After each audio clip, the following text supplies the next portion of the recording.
ambazo ya kwanza ni shahada, ya pili ni iqamatu salah, ya tatu ni itau zaka, ya tano ni saumu Ramadhana, ya nne ni saumu Ramadana, ya sita ni hijjul baiti lilmustatii ilayhi sabila.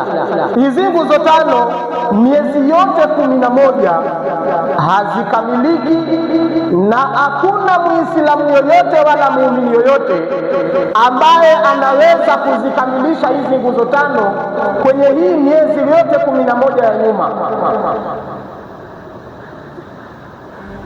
Ukiingia katika hija Shabani Korona, yeye hana uwezo wa kwenda hija.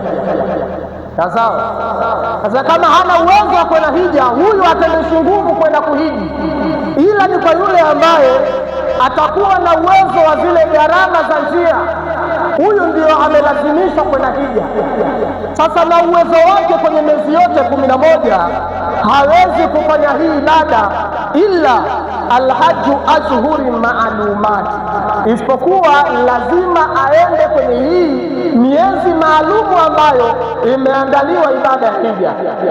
Kwa hiyo tupo ndani ya masiku 10 ambayo Mwenyezi Mungu subhanahu wa subhana ameapia ndani ya Qur'an. Bu'ida al-isti'adha wal basmala, Mwenyezi Mungu anasema wal fajr wa layalin ashir washafi wal watr.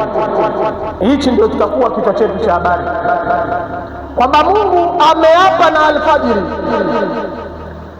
na tunatambua sote kwa akili zetu Mungu hawezi kuwapana kitu isipokuwa kitu hicho kina matukio muhimu, isipokuwa kitu hicho kina umuhimu mbele za Allah subhanahu wa ta'ala.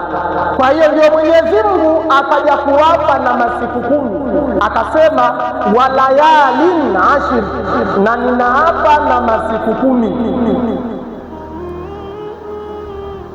Ni kwa nini Mungu Maulana Mlezi ameapa na masiku 10? Ili utakuwa ujiulize nalo.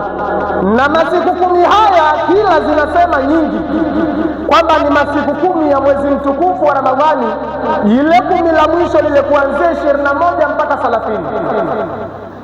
Lakini kila zote hizi hazina nguvu, bali kauli yenye nguvu ni masiku 10 haya ya mwezi mtukufu wa Dhulhijja, ambao Muislamu ukimuuliza ni mwezi wa ngapi hawezi kujua. Ndugu zangu, tupo mwezi wa 12.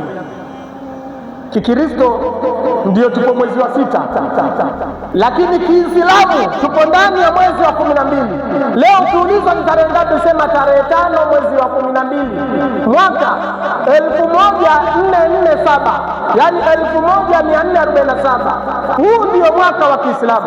Muislamu tunazungumza kila siku, nikikuuliza leo tarehe ngapi unasema 22 mwezi wa 6 2026. Uislamu tayari tumeingia katika mila za Kiyahudi na Kinaswara. Sasa ni kwa nini haya masiku Mungu ameapa nayo?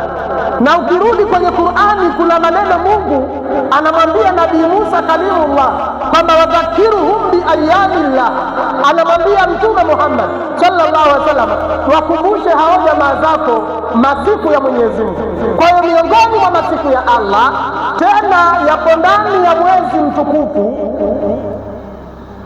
takwenda wachanganya sasa. Mwenyezi Mungu subhanahu wa ta'ala anaeleza